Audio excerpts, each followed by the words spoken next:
الحمد للہ وحدہ والصلاة والسلام علی من لا نبی بعدہ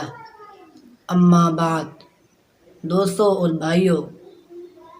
چھپکلی کو مارنا ایک مستحب عمل ہے اور شرع نے اسے فاسق قرار دیا ہے۔ پہلی ہی ضرب میں اسے مارنے پر 100 نیکیاں ملتی ہیں اور دوسری ضرب پر مارنے سے اسے اس سے بھی کم اور تیسری ضرب پر مارنے سے اس سے بھی کم نیکیاں ملتی ہیں۔ حضرت شریک رضی اللہ عنہا بیان فرماتی ہیں کہ رسول اللہ صلی اللہ علیہ وسلم نے بے شک مجھے چھپکلیاں مارنے کا حکم دیا، اور اسی طرح المؤمنین سیدہ حضرت عائشہ رضی اللہ تعالی عنہا فرماتی ہیں کہ رسول اللہ صلی اللہ علیہ وسلم نے چھپکلی کے بارے میں فرمایا کہ یہ فاسقہ ہے، اور ایک اور حدیث میں آیا ہے کہ سیدنا ابو ہریرہ رضی اللہ تعالی عنہ بیان فرماتے ہیں کہ رسول اللہ صلی اللہ علیہ وسلم نے ارشاد فرمایا، جس آدمی نے پہلی ضرب میں چھپکلی ماری اس کے لیے 100 نیکیاں لکھی جائیں گی،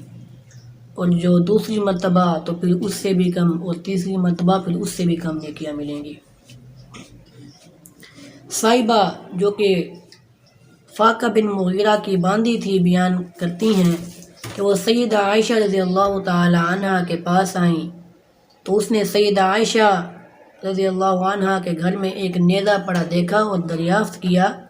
کہ ام المؤمنین تم اس نیزے کے ساتھ کیا کرتی ہو؟ تو وہ فرمانے لگیں، ہم اس کے ساتھ چھپکلیوں کو قتل کرتے ہیں، اس لیے کہ اللہ کے نبی صلی اللہ علیہ وسلم نے ہمیں خبر دی ہے کہ جب حضرت ابراہیم علیہ السلام کو آگ میں ڈالا گیا تو زمین کا ہر جاندار آگ بجھا رہا تھا، مگر چھپکلی آگ میں پھونک مار کر اسے بھڑکاتی رہی۔ چنانچہ رسول اللہ صلی اللہ علیہ وسلم نے اسے قتل کرنے کا حکم دیا۔ اللہ تعالیٰ سے دعا ہے کہ اللہ تعالیٰ ہمیں اس پرفتن دور میں آپ علیہ السلام کے بتائے ہوئے طریقے کے مطابق اور آپ صلی اللہ علیہ وسلم کے اسوہ حسنہ پہ چلنے کی توفیق عطا فرمائے، آمین۔